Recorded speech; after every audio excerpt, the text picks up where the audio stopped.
एक बार फिर से आपका स्वागत है ऑनलाइन क्लासेस में। देखो बच्चों, हम बात कर रहे हैं दूसरे चैप्टर की, जो चैप्टर बहुत बड़ा है, आपके एकमात्र चैप्टर है जो बहुत बड़ा है, जिसकी हम बात कर रहे हैं। तो इस चैप्टर में हमने बहुत सारे तंत्र पढ़े, अभी हम तंत्र पढ़ भी रहे हैं, तंत्रिका तंत्र पढ़ रहे हैं। तंत्रिका तंत्र में हमने प्रकार पढ़ लिया था, CNS सेंट्रल नर्वस सिस्टम की जो बात थी वो हमने कर ली थी। अब जो हमारी बात है तंत्रिका तंत्र के दूसरे प्रकार की, पेरिफेरल नर्वस सिस्टम, परिधीय तंत्रिका तंत्र की हम लोग बात करेंगे। उसके बाद में आपका एक तंत्र और रहेगा और ये बहुत बड़ा चैप्टर आपका पूरा हो जाएगा, जिसमें विभिन्न तंत्र दिए हुए हैं। इस चैप्टर के 12वीं बायो के अंदर 6 चैप्टर हैं, इसी एक चैप्टर के 6 चैप्टर हैं, तो आपका ये बड़ा चैप्टर है जो कल हमारा पूरा हो जाएगा। आज ये तंत्रिका तंत्र है और कल अंतःस्रावी तंत्र हो जाएगा। तो दूसरा जो पार्ट था परिधीय तंत्रिका तंत्र। परिधीय तंत्रिका तंत्र की अगर बात करते हैं तो 2 प्रकार की तंत्रिकाओं से मिलकर ये बना हुआ होता है। कितने प्रकार की न्यूरॉन से मिलकर बना हुआ होता है? 2 प्रकार की तंत्रिकाओं से मिलकर ये बना हुआ होता है। फर्स्ट है स्वेंदी या अभिवाही तंत्रिकाएं। कौन सी है? स्वेंदी या अभिवाही तंत्रिकाएं। ये क्या करती हैं? ये उद्दीपनों को ग्रहण करती हैं, उद्दीपनों को अंगों व ऊतकों से ग्रहण करती हैं। उद्दीपन जो भी हैं शरीर के अंदर, उनको अंगों व ऊतकों से ग्रहण करती हैं और ग्रहण करने के बाद में उनको CNS या केंद्रीय तंत्रिका तंत्र में पहुंचा देती हैं। उनको क्या बोलते हैं? स्वेंदी या अभिवाही तंत्रिकाएं बोलते हैं। ऐसी तंत्रिकाएं जो उद्दीपनों को अंगों व ऊतकों से ले ग्रहण करके केंद्रीय तंत्रिका तंत्र में पहुंचा देती हैं, उनको स्वेंदी या अभिवाही तंत्रिकाएं कहा जाता है। दूसरी है प्रेरक या अभिवाही। ये जो होती हैं, यहाँ पे CNS के अंदर उद्दीपन आए थे और प्रेरक या अपवाही जो होती हैं वो इस केंद्रीय तंत्रिका तंत्र से उद्दीपनों को अंगों तक पहुंचाती हैं। कहाँ तक पहुंचाती हैं? शरीर के विभिन्न अंगों तक पहुंचाती हैं। तो उसमें तो केंद्रीय तंत्रिका तंत्र में आ रही थी, अभिवाही में तो अपवाही क्या कर रहे हैं? इस केंद्रीय तंत्रिका तंत्र से आगे कहाँ ले जा रही है? अंगों में। उल्टा है, तो ये आपको ध्यान रखना है। 2 तंत्रिकाओं से मिलकर परिधीय तंत्रिका तंत्र जो है वो बना हुआ होता है। अब बात करते हैं types of peripheral nervous system की। तो 2 प्रकार का होता है पेरिफेरल नर्वस सिस्टम। पहला है कायिक तंत्रिका तंत्र। कौन सा है? कायिक तंत्रिका तंत्र। इंग्लिश में बोलते हैं सोमेटिक नर्वस सिस्टम। इंग्लिश में क्या बोला जाता है? सोमेटिक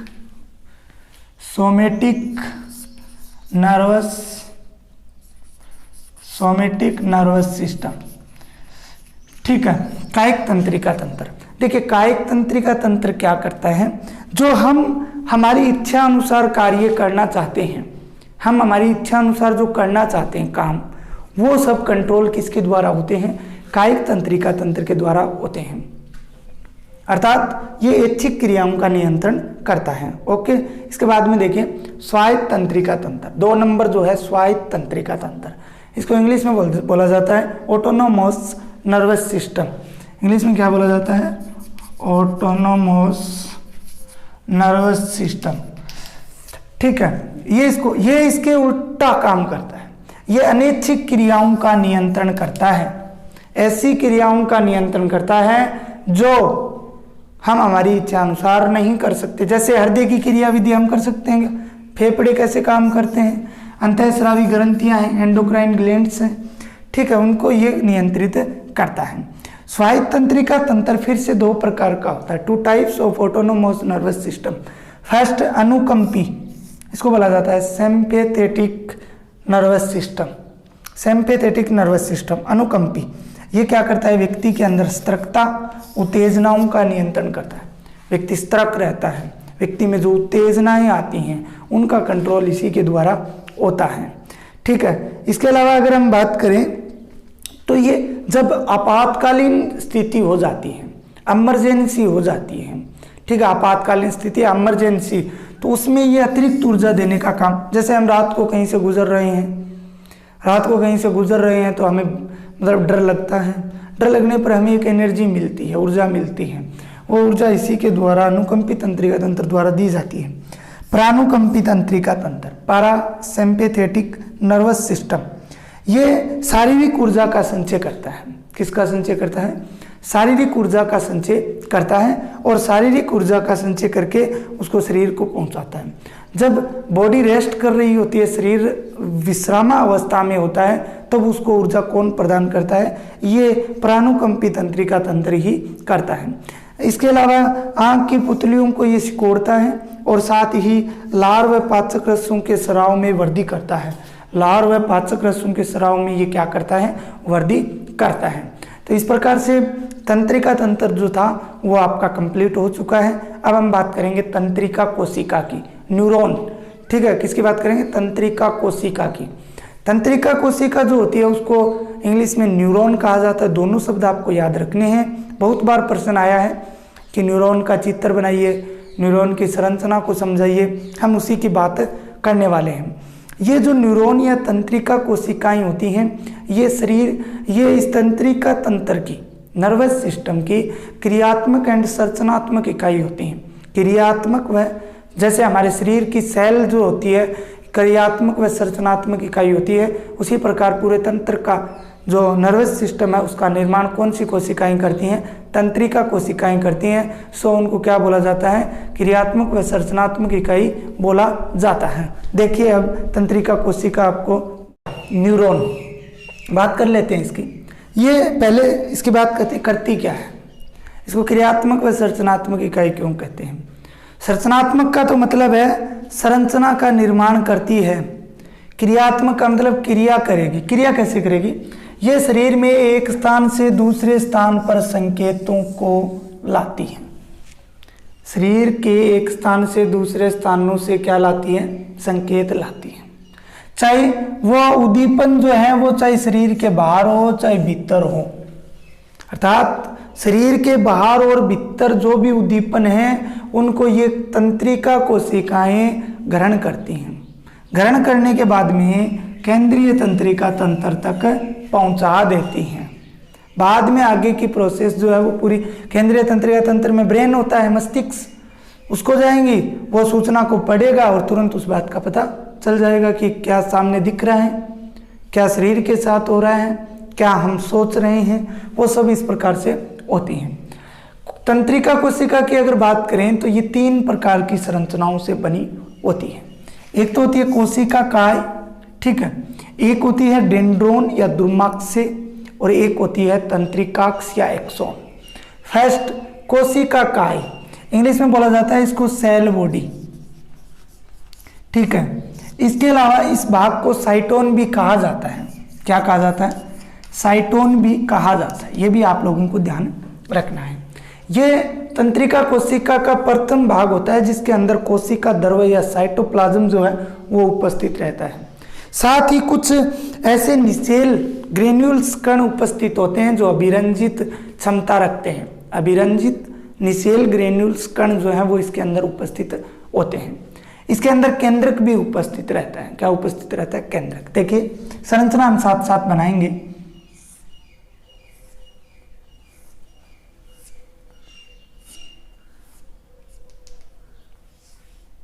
ये इस प्रकार से संरचना जो है वो पाई जाती है। ये जो आपको संरचना दिख रही है ये कोशिका काय की होती है। जो इसका सेल बॉडी होती है, साइटोन जो होता है उसकी होती है, ठीक है। दूसरी बात करते हैं 2 नंबर की। अगर हम बात करें 2 नंबर जो है वो होता है दुर्माक्ष या दुर्मासम इनको बोला जाता है। इंग्लिश में इनको बोला जाता है डेंड्रोन। दोनों नाम याद रखने हैं आपको, डेंड्रोन, ठीक है। ये क्या होते हैं? देखो इस कोशिका काय से सूक्ष्म तंतु निकले हुए रहते हैं। इस प्रकार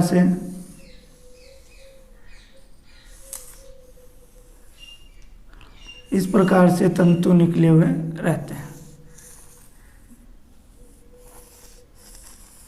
इस प्रकार से क्या निकले होते हैं? तंतु निकले हुए होते हैं जो शाखित होते हैं। जो क्या होते हैं? शाखित भी होते हैं।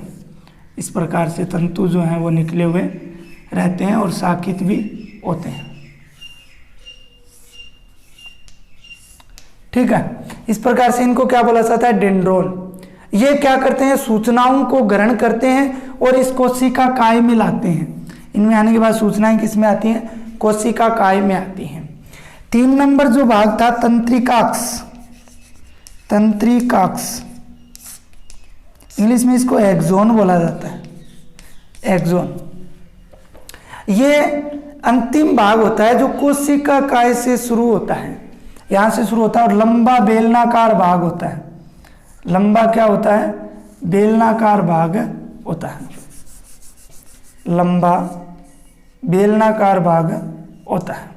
इस प्रकार से माइलिन का आच्छद चारों ओर इसके लगा हुआ रहता है, ये भाग होता है। इसके अंतिम सिरे पर ऐसे शाखाएं निकली हुई रहती हैं। क्या निकली हुई रहती हैं, शाखाएं, जिन्हें अवगर्तनी गुंडी या सिनेप्टिक पुटिका सिनेप्टिक नोब बोला जाता है। इस प्रकार से शाखाएं निकली होती हैं, प्रत्येक शाखा पर ये इस प्रकार से पाई जाती हैं, सिनेप्टिक नोब पाई जाती हैं।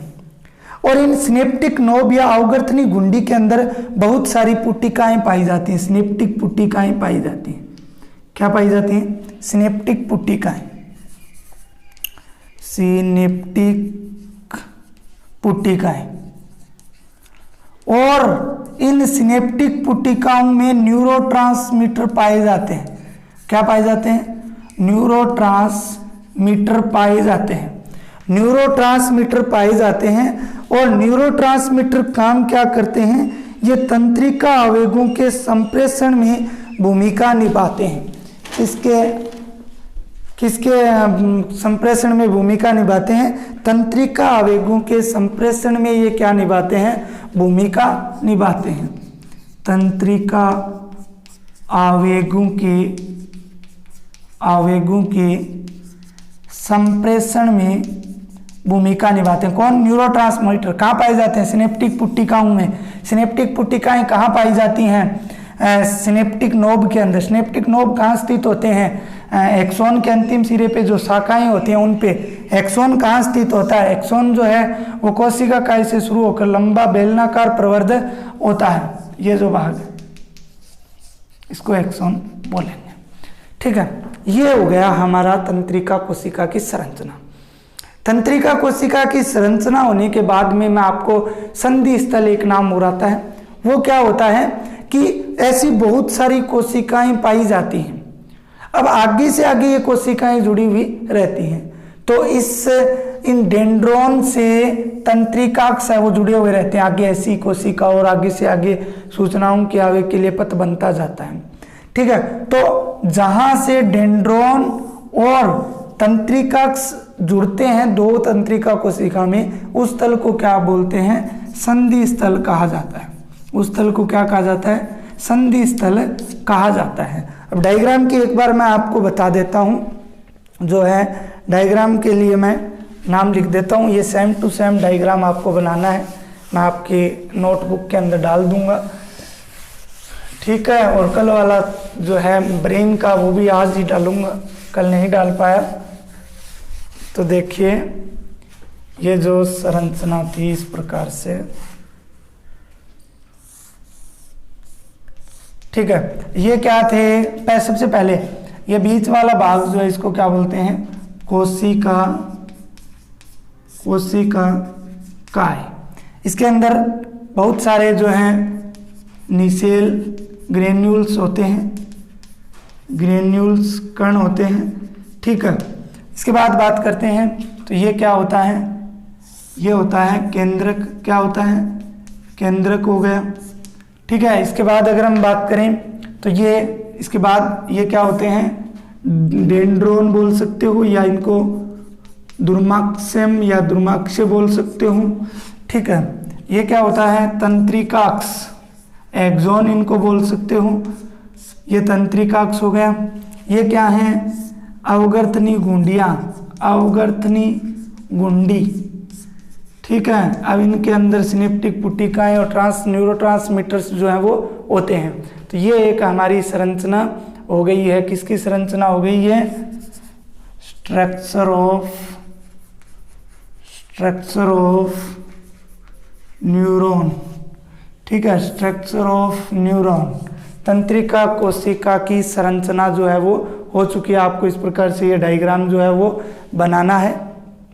ठीक है, इसके बाद मैं आपको बता देता हूँ इसकी प्रोसेस कि किस प्रकार से आगे जो है इसकी प्रोसेस जो है वो होती है।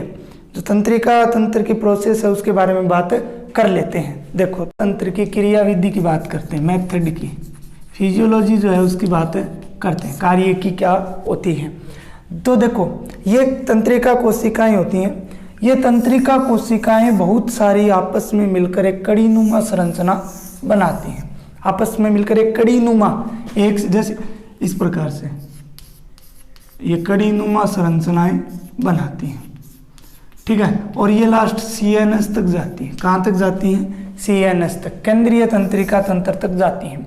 लेकिन साथ में ये कोशिकाएं क्या कर लेती हैं? मस्तिष्क और मेरुरज्जु को भी जोड़ती हैं। साथ में ब्रेन एंड जो स्पाइनल कॉर्ड है उसको भी साथ में जोड़ती हैं। स्पाइनल कॉर्ड को भी क्या करती हैं? साथ में जोड़ती हैं।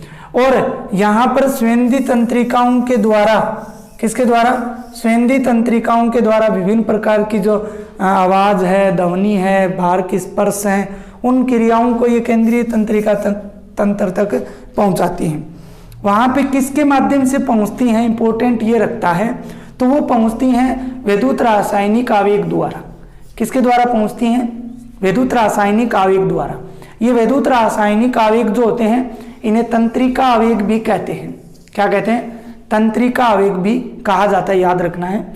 ये आवेग जो हैं ये इन डेंड्रोन्स के माध्यम से ये ग्रहण करेंगे।